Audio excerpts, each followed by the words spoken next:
Salam sehat, selamat bergabung dengan channel YouTube saya, Kardi Pak Pahan. Pada kesempatan ini saya mengedepankan pembahasan tentang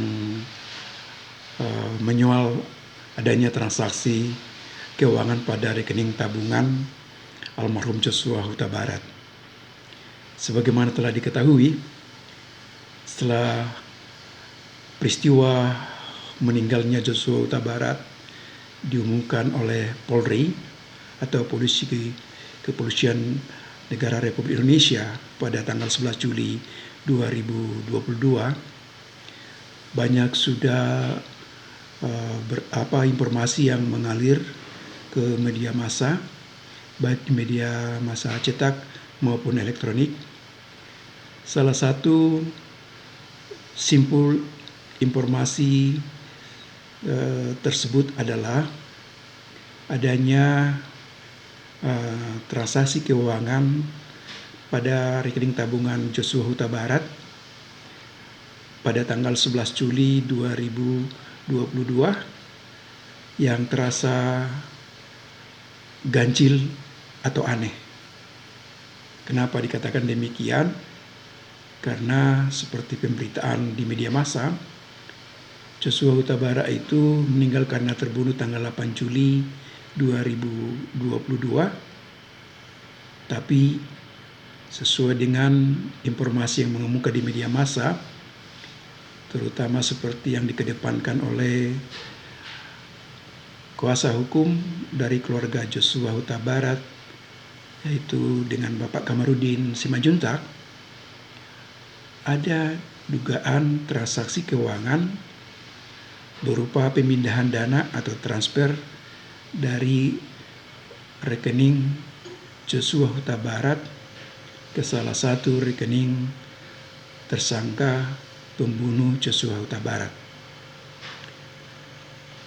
Di pemberitaan media massa juga disebutkan bahwa Joshua Huta Barat memiliki 4 rekening, yaitu rekening tabungan di BRI, rekening tabungan di BNI, rekening tabungan di Bank Mandiri, dan rekening tabungan di BCA. Tentu untuk melihat permasalahan yang terkait dengan transaksi keuangan, pemindahan dana atau transfer dari rekening Joshua Huta Barat yang aneh dan ganjil tersebut, karena dilakukan atau karena terjadi pada saat Joshua Huta Barat sudah meninggal, tentu ada berbagai atau beberapa sisi hukum atau aspek hukum yang bisa dilihat untuk memahaminya. Bisa dilihat misalkan dari sisi Undang-Undang Nomor 8 Tahun 2010 tentang pencegahan dan pemberantasan tindak pidana pencucian uang. Juga dari sisi peraturan OJK nomor 23 tahun 2019 tentang kewajiban penerapan program anti pencucian uang dan pencegahan pendanaan terorisme di sektor usaha keuangan, termasuk tentunya di perbankan, dan tentunya dengan berbagai peraturan lainnya.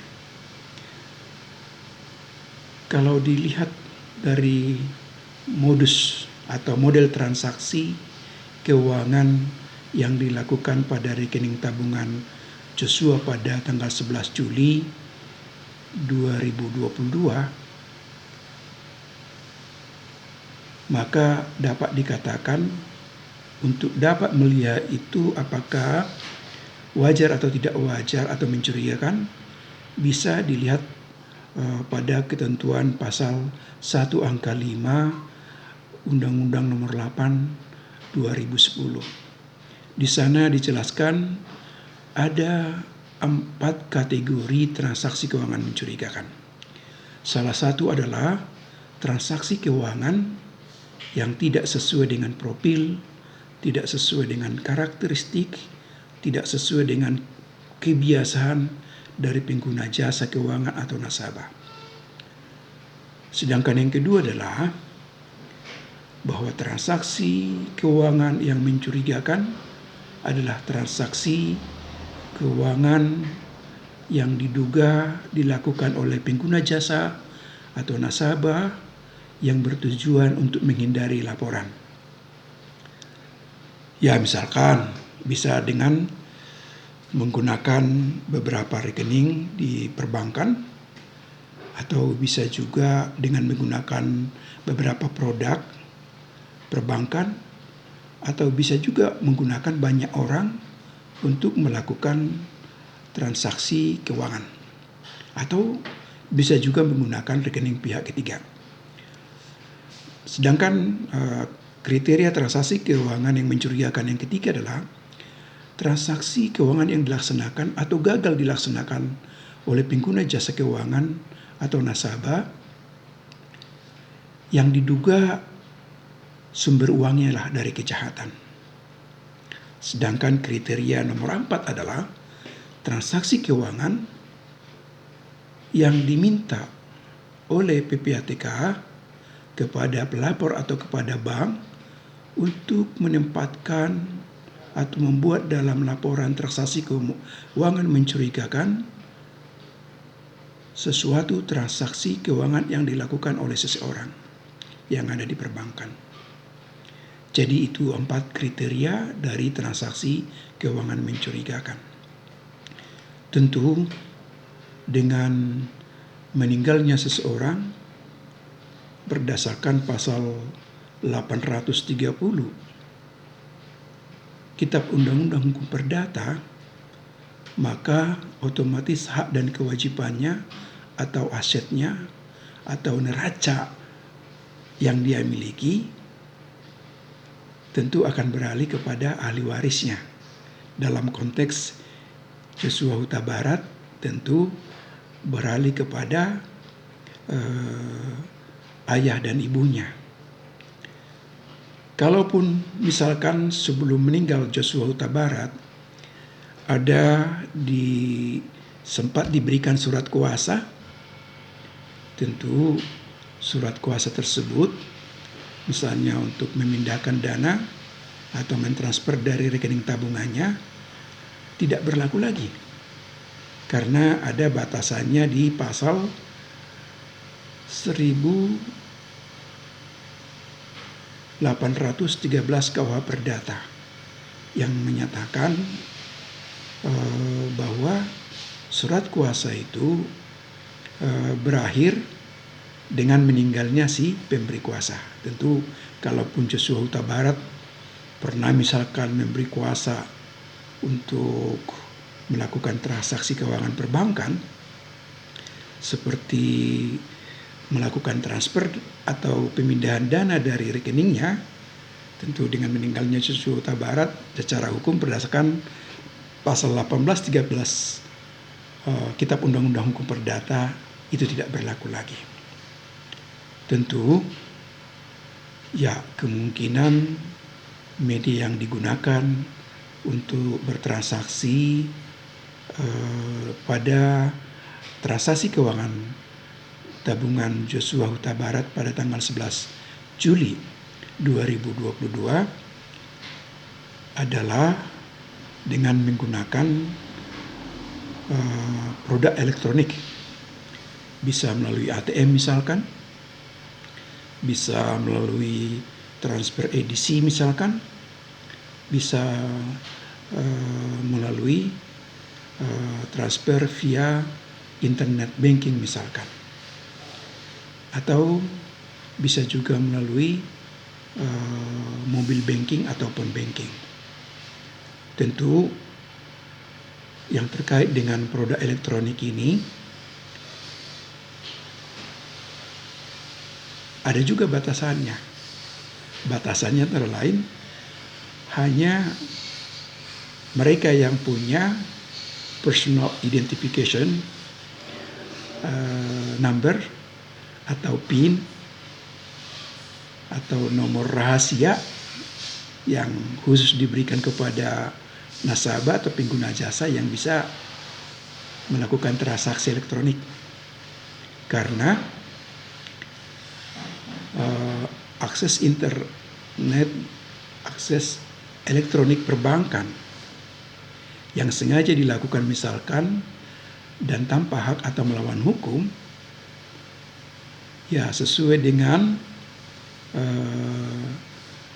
pasal 30 Undang-Undang Informasi dan Transaksi Elektronik dan dikaitkan dengan pasal 46 Undang-Undang ITE, itu bisa diancam dengan hukuman 6 tahun penjara dengan denda 600 juta. Jadi dengan Undang-Undang Informasi dan Transaksi Elektronik tidak bisa sembarangan melakukan transaksi yang melalui sistem elektronik. Soalnya kalau dilakukan tanpa hak bisa mengakibatkan adanya nanti risiko hukum berupa sanksi pidana. Tentu dikaitkan dengan transaksi pemindahan dana yang terkait dengan tabungan Joshua Huta Barat yang dilakukan pelaku, terbuka juga tentunya diancam dengan pidana pencurian seperti diatur dalam pasal 362 Kitab Undang-Undang Hukum Pidana, atau kalau tindakan tersebut misalkan didahului dengan pengancaman atau kekerasan seperti supaya pemilik rekening menyerahkan PIN, menyerahkan kode akses ke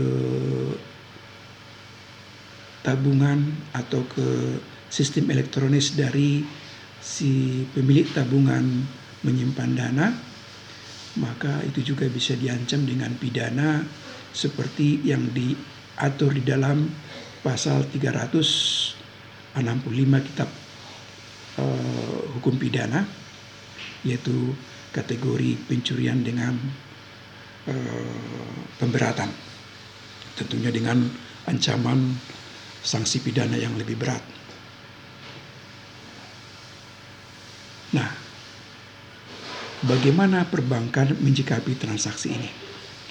Kalau dikaitkan tadi dengan pengertian atau kriteria transaksi keuangan mencurigakan, maka dapat dikatakan transaksi pemindahan dana atau transfer seperti pada rekening Joshua Huta Barat pada tanggal 11 Juli 2022 diduga adalah transaksi keuangan mencurigakan dalam konteks transaksi yang tidak sesuai dengan profil, karakteristik, atau kebiasaan pengguna jasa.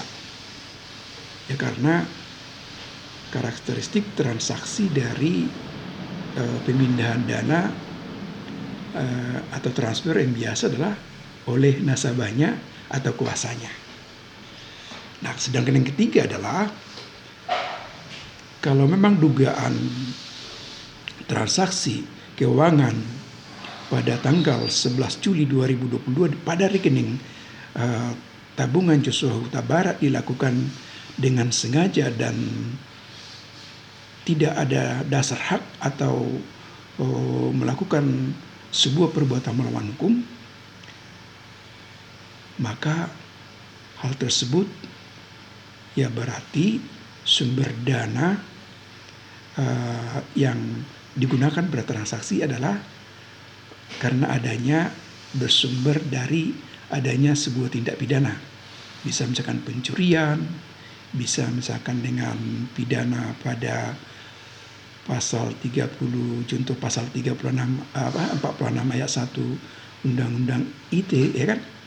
Nah, itu tentunya bisa memenuhi kriteria transaksi keuangan yang mencurigakan nomor 3, itu transaksi yang dilakukan yang sumber dananya adalah dari kejahatan. Artinya sebelum dipindahkan dananya ada kejahatan yang mendahulunya, bisa pencurian misalkan, bisa kena ancaman pidana atau kaidah hukum pidana seperti yang diatur dalam pasal 30 Undang-Undang ITE.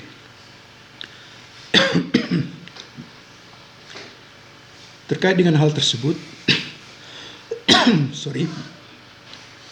bahwa perbankan di mana transaksi pemindahan dana pada rekening tabungan Joshua pada tanggal 11 Juli 2022, baik pada bank di mana dicatat rekening tabungan Joshua Huta Barat maupun bank penerima transaksi keuangan tersebut, ya tentu terbuka transaksi tersebut dimasukkan ke dalam laporan transaksi keuangan mencurigakan. Bagi perbankan atau pelapor, transaksi keuangan mencurigakan yang telah diketahui wajib dilaporkan kepada Pusat Pelaporan Analisa Transaksi Keuangan atau PPATK 3 hari setelah diketahui. Oleh karena itu, secara hukum, bank pelapor atau perbankan di mana transaksi keuangan pemindahan dana dari rekening tabungan yang dimiliki oleh Joshua Huta Barat tentu perlu mengkaji melakukan atau tidak laporan transaksi keuangan mencurigakan, karena dari sisi kriterianya sudah memenuhi ketentuan transaksi keuangan mencurigakan kalau disimak isi ketentuan pasal 1 angka 5 Undang-Undang Nomor 8/2010. Dalam konteks pencucian uang, apa yang dimaksud dengan pencucian uang? Kalau disimak ketentuan pasal 3 Undang-Undang Nomor 8/2010, pencucian uang pada perbankan itu bisa didefinisikan transaksi keuangan yang sumber uangnya adalah dari tindak pidana. Tindak pidana apa saja yang dikategorikan sebagai pencucian uang atau money laundering? Tentu kaidah hukum atau kriteria tindak pidana tersebut sudah diatur dalam pasal 2 ayat 1 Undang-Undang Nomor 8/2010. Tentu ya delik pencurian, delik mengakses elektronik milik orang lain tanpa hak, ya termasuk juga kriteria yang diatur di dalam ketentuan pasal 2 ayat 1 Undang-Undang Nomor 8 tahun 2010. Tentu adanya dugaan pencucian uang pada transaksi pemindahan dana bisa diketahui berdasarkan laporan-laporan transaksi keuangan mencurigakan. Oleh karena itu, maka supaya ada kepastian hukum, bank-bank yang terkait dengan rekening Joshua Huta Barat yang ada transaksi pemindahan dananya pada tanggal 11 Juli 2022 perlu memverifikasi transaksi tersebut. Kalau memang masuk kategori transaksi keuangan mencurigakan, maka adalah kewajiban dari bank yang terkait untuk membuat laporan transaksi keuangan mencurigakan kepada PPATK. Tentu hal tersebut dilakukan sekali lagi supaya ada kepastian hukum dan supaya bisa selalu dicegah transaksi keuangan yang terkait dengan pencucian uang